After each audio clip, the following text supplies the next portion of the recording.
Hello, friends. Welcome to Feeling This Life. We're a family support podcast that dives deep into the triumphs, challenges, and strategies that are part of the lives of those who care for children with blindness and visual impairments. I'm Paige Maynard, and I'm a teacher of the visually impaired and an early interventionist at VIPS, Visually Impaired Preschool Services. And I'm Dr. Cathy Smith, and I also have been a teacher of students with visual impairment for many years. And now I am the Director of Research at Anchor Center for Blind Children. I am jcastenir, and I am the Family Services Coordinator at VIPS. I am the mother of 3 girls, and my youngest has a visual impairment.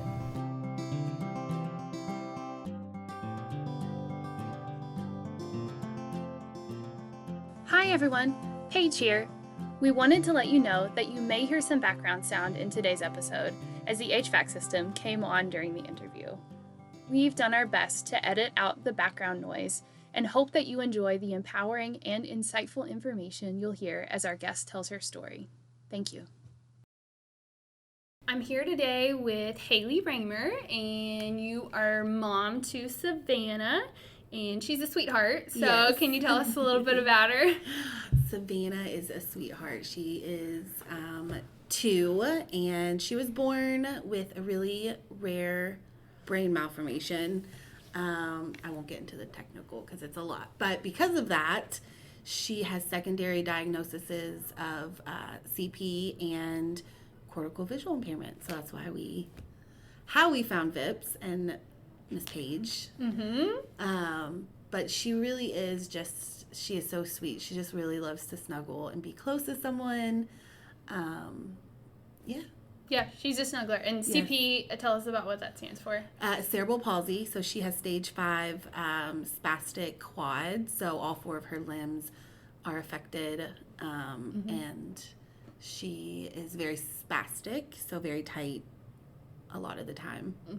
And we've been working together. How long have we been working Forever. together? It feels like forever. Like you've been with me, I feel like, just for as long as it's been. But I know. how long? Maybe a year and a half? A year and a half, yeah. Okay, yeah. So I'm your teacher of the visually impaired. That's on your Yes. team. You have other providers as well. Yes. But so today, one of the things that we get to talk about, which I'm excited because I think it's cool that I don't know if we've ever actually sat down and talked about it during one of our home visits, but I think I'm excited to talk about Savannah's social skills and how that looks for her as a person with a disability and a person who has a visual impairment. Yes. So one of the things I thought was really cool that we had talked about before, and we just kind of touched on it, was how you talked about when we first met each other that she had some struggles with joining in to social routines and stuff like that, and then now you've talked before about how you went to the swimming pool and you have those kinds of times. So just tell me about what social skills and her social life looks like. Yes. Well, to be honest, she did not have very much socialization. She came home right before the pandemic hit. So I don't really call her a pandemic baby, but we kind of, for the first half of the pandemic, we were kind of bubbled in our house. We did a lot of our sessions on Zoom with you and her other providers. So she was really seeing people through a computer screen for the first year of her life. And then this year, our swimming pool was open because people started obviously getting vaccinated. And that was a little bit of a struggle in a new surrounding because I feel like, again, for the first half of her life, she was in a little protected bubble of her house, and then being in a place where there was lots of kids and lots of noise. So this summer, I really feel like I started picking up on her. She's nonverbal. So as a mother with someone who has a disability and they can't vocalize, I really started catching her emotional cues, which I thought was really interesting to kind of go through that process of her starting to communicate in her own way. So I got to really focus on and learn about when she's in an uncomfortable situation, and how she relates to me that she does not want to be in that situation. So the pool was kind of one of those situations where it was always hit or miss as far as like, is she going to be okay today, or is this going to be very overstimulating for her? So whenever you talk about like her cues and how she was letting you know and how she lets you know what situations are helpful for her or what things are bother her, what are her cues look like to you? It's funny because I remember with my first daughter, who's neurotypical, people would always tell me like her cries, you're going to be able to tell what she wants by the different cries that she has. So, and it's kind of that same concept with Savannah, not necessarily crying, but if she's making a noise or, and it's even harder with her for like with a visual impairment too, because she can't necessarily look at what she's wanting or look to what she's doing because she's got an impairment there. So her whines, and her different, where she doesn't vocalize, but she will make noise. I can tell when something's like a happy noise or when it's a noise, or like a grunt or a whine. I can tell if it's happy or a sad. So I started picking up on those different like whines or those different, not words, but vocalizations, because her vocalization is different than words.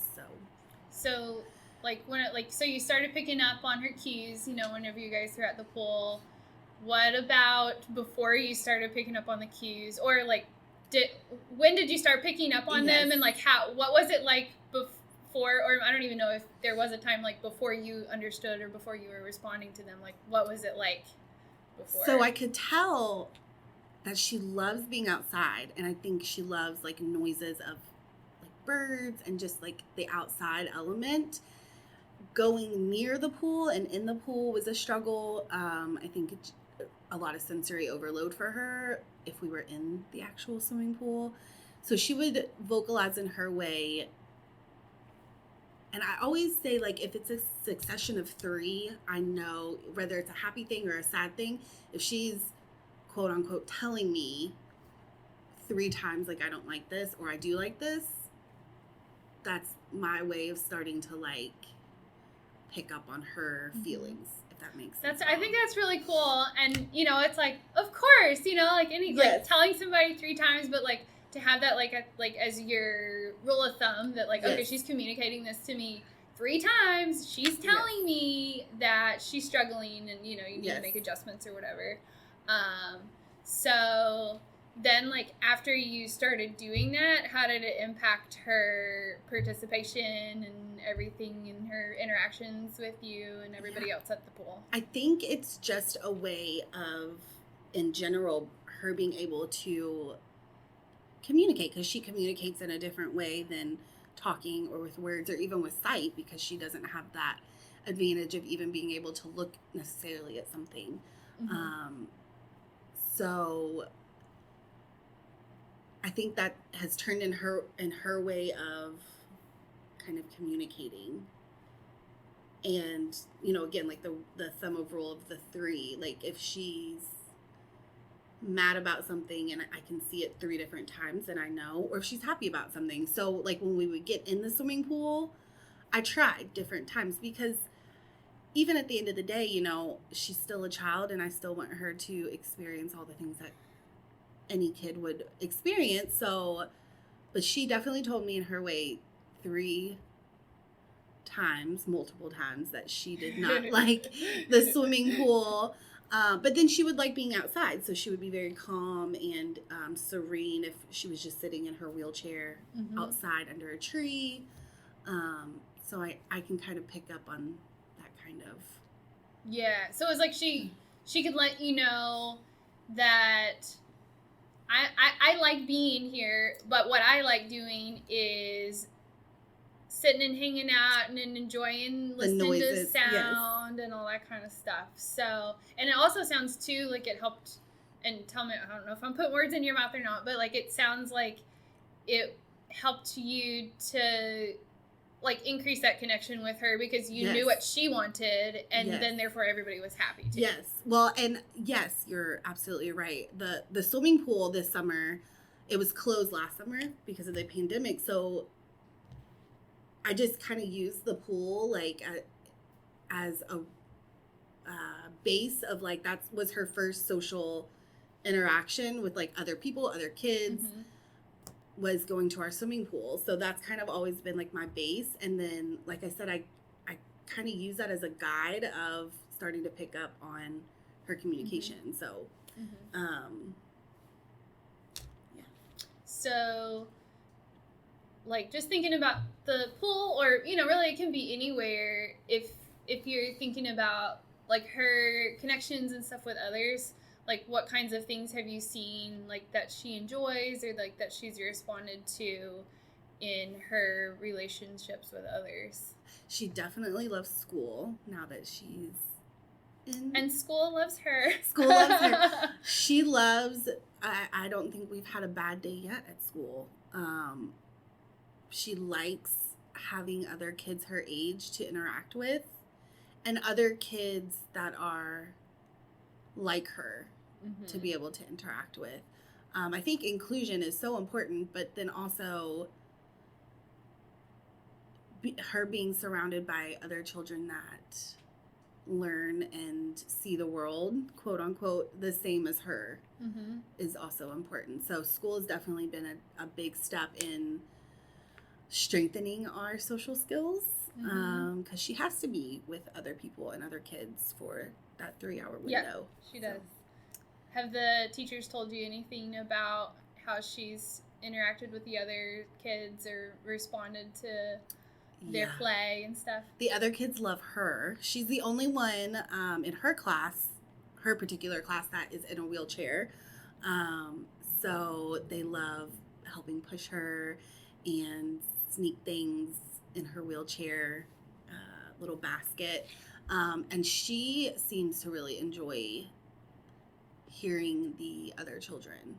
Yeah, I have to say, because I'm in the classroom sometimes whenever she's in there working with her, it feels like she is so, like, she smiles so much when the other kids, like, talk to her and she'll vocalize back, and it's like, oh, yeah. You're like, she's making friends, and, you know, it's in her own way, I think, of communicating and building connections with others. But, like, when you guys come in the room or, like, after you do drop off, you know, we have, like, the routine of, you know, these are the things that we do, you know, like, we sign in and stuff.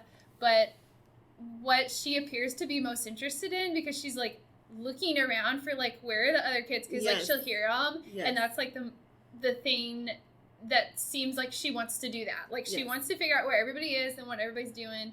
And then whenever somebody comes over and has a toy or whatever, and they, like, give it to her, put it, you know, like, in her hand or put it on her chest or something, then it's, like, this, like, huge smile, and then she laughs, and, you know, so, like, she's making her friends, you know, and I think that's super awesome. So one of the other things, because, like, now you're an experienced mom with your daughter starting to make friends and, you know, interacting with you, and you know how to read her cues and stuff. What kind of advice would you give to other families about what they might expect for their child's social life to be like? I think as a whole, I was given the fortunate situation of having her during, you know, the pandemic. And so we spent a lot of time at home. And then again, like, the swimming pool was kind of our first social outing, where she was really in a setting. So I really got to pay attention to her cues.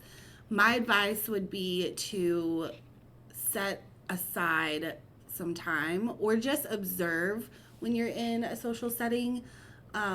Observe their behavior. If they can't vocalize, like Savannah, or they can't talk, really observe their behavior, because, you know, you're their parent. You know them better than anybody. And if they're uncomfortable, I feel like as a mom or as a parent, you're going to be able to tell if they're uncomfortable or if they're happy in that social setting. So, just really observe and watch and try to learn their cues because, especially with Savannah not, being nonverbal and having a visual impairment, our communication is definitely going to be a lot different. So my advice would just be to try to observe and pick up on your child's cues when you're in that social situation. Yeah, I think that's really important, definitely, to know that your child might not communicate like others. And really, like, nobody communicates like anybody else. Yes. Like, everybody has their own, like, nuances of the way that they interact with others. And, like, the same is true for your child, whether or not they have a special need. But then there may be, like, specific things, know, that are going to be unique about if your child has a visual impairment or other things that are going on. So, well, I'm also curious, not like I've asked you all the questions, but like, is there anything you're thinking about that you just want to say about kids with visual impairments and their social skills, or anything I haven't asked? I don't know if you have any feelings about it that you want to share. Well, I think for me, processing her visual impairment was almost harder than processing her, like, brain malformation. With her brain malformation, medication and surgeries, that's going to control all of that. With her visual impairment, that's not something that can necessarily be, that's going to have to be Savannah coping with that for the rest of her life. I know, CVI can get better, but I feel like she is always going to have an impairment there with her vision. And so I know me and you have talked a lot about, I had a lot of stress and anxiety about her vision and her impairments there. Finding a place for your child and advocating. I know I probably advocated to you and you were like, lady, I'm doing it. I'm helping you. But really advocating for your child and just being their voice and their eyes and all of that, because, well, they're your child, but also they're going to be in situations eventually without you, like when they go to school. And so you really have to advocate and put them at the best place.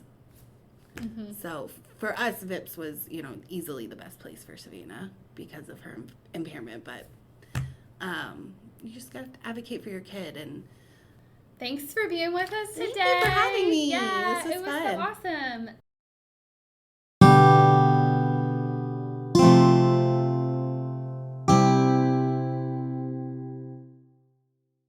I think that's great that she talked about how important it was for her to learn her daughter's cues, because research tells us so.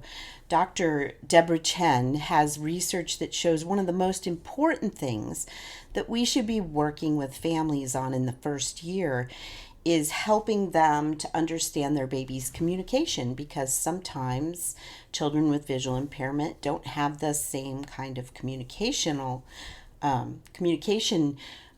or gestures, or they look a different way, or they quiet instead of what we're used to seeing with eye contact and things like that. So it's so important that at Anchor Center, we're actually starting to use an assessment where we video families interacting with their children for 10 minutes, and we help them by talking about what are they doing right and what can they do for the next steps. So it's really, really important to have that communication as a foundation. Yeah, I think that's great. And I think knowing your child's cues just kind of happens. Like, you need to make sure that you're trying to learn cues, but at the same time, it just happens when you don't even know it. Like, for example, my daughter, the first time that we set her down in grass, she kind of like tensed up and pulled her feet up, and so I, took her hand and kind of touched it and said grass. And I knew immediately that she didn't like it. But I didn't know, because it was something new or what, but I could tell by her cue that she wasn't comfortable with it. And then now knowing her, it's funny because I'm sure now it was a cue, because now that she's 7 years old, she hates going outside. Like, I have to force her. And she's like, how long do I have to stay out here? So it was a cue of what she likes and what she doesn't. So I think it's, you try to think about what they're doing and what cues are, and then one happens and you don't even realize it happened. That's a great example of what we call responsive parenting, which is a super important skill for everybody to have. That's right. It makes me think of how whenever we break down that idea of social skills kind of from such a basic level, it really is just reading and responding to cues, in early childhood, and then we even think up to like when we're adults, all of our social relationships are built on how are you able to read and respond to others in a way that builds that social relationship. And I think that that's one of the really interesting things about the story that Hailee told about her and Savannah, that really what they're doing, and Jenny, I think what you were doing whenever Hannah was younger, and I'm sure now as well, is building that secure attachment. And that's the foundational social relationship that we build so many of our other relationships on as we get older.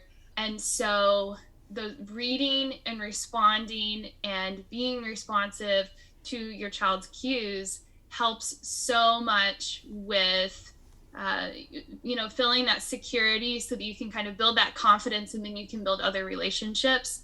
And so I also am thinking about how when Hailee was talking about them going to the pool, and for her, kind of the immediate thought was to like put Savannah into the pool and let her swim, and do all the other things that maybe some of the other kids would have been interested in, as kind of this like, oh, it's this big thing that they're doing.